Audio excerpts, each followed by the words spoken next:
မင်္ဂလာပါဒီနေ့မနေ့တော့အလုံးမသွားခင်လေ channel မှာဟိုတီတီရှာဖွေရင်းနဲ့ဂရေတော့ပင်လေးသွားတွေ့ပါတယ်ဂရေတော့ရဲ့နုနုလေးခူးပြီးတော့ကြက်လေးနဲ့ကြောက်စမ်းမှဖြစ်ပါတယ်ဂရေတော့ပင်လေးတွေကသူ့ဘာသူအလေးချပေါက်နေတဲ့အပင်လေးဖြစ်တာမို့လို့မခေါင်းတိတ်ပြီးတော့ဈေးထဲမှာရောက်နေတဲ့ဂရေတော့ပင်ကြတော့ခိုင်သူကတော့တက်တက်ရတာလေးနည်းနည်းလေးပဲရှိရလုံးဝမခါပါဘူးအပင်ကြီးလို့ရှိရင်တော့အဲ့လိုမျိုးချားပင်မုံနယ်တက်ပြီးတော့သူကနယ်တက်ပါတယ်အပင်သေးလို့ရှိရင်တော့သူကသူပဲနေတာပေါ့နော်အဲ့ကတော့ဂွေးတော့ရက်လေးကိုခူးပြီးတော့ကျုပ်လေးနဲ့ကြော်ဆက်မှဖြစ်ပါတယ်ဂွေးတော့ပင်ပေါက်လေးတွေ့မလားပေါ့အဲ့ရှာကြည့်ပါမယ်အပင်မောက်လေးတွေ့ရင်လည်းခူးမယ်ပေါ့နော်ပင်မောက်လည်းမခံနိုင်ဘူးကုန်ခူးပါတယ်အဲ့တော့ဂွေးတော့ပင်မောက်လေးလိုက်ရှာပါမယ်လိုက်ရှာမယ်ပြီးကြလို့ရှိရင်တွေ့ပါပြီတပင်တွေ့ပါပြီနှစ်ပင်အကုန်လုံးခူးပါမယ်အညွန့်လေးပါခူးပြစ်ပါမယ်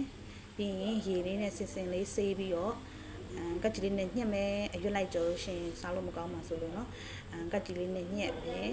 လုံးထွေးပြီးအကုန်လုံးညှက်ပစ်ပါတယ်ကတ်ကြီးနဲ့ညှက်ပစ်ပါတယ်ပြီးတော့ဆေးတော့စ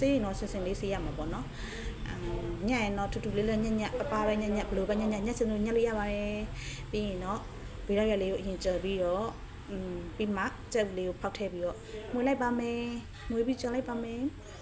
တော့သူကအရွက်လေးတွေနှုတ်နေတော့နူးညံ့မကြမ်းနူးညံ့လေးနဲ့စားလို့ကောင်းပါတယ်ခုဆိုရင်တော့ဂရေးတောက်ရက်နဲ့ကြက်ဥတော်မွေးလေးရပါပြီနူးညံ့ပြီးတော့အရသာရှိတဲ့ဂရေးတောက်ရက်နဲ့ကြက်ဥကြော်လေးပါရှင်စားကြပါအောင်ရှင်ရတာရှိတော့ဂီရာရက်နဲ့ကြော်လေးပါအခုလိုမျိုးဂီရာရက်ကိုမခါပဲနဲ့ရတာရှိနဲ့နူးနူးညံ့ညံ့လေးစားချင်တယ်ဆိုလို့ရှိရင်တော့ဒီမှာလာကလို့ရပါတယ်ရှင်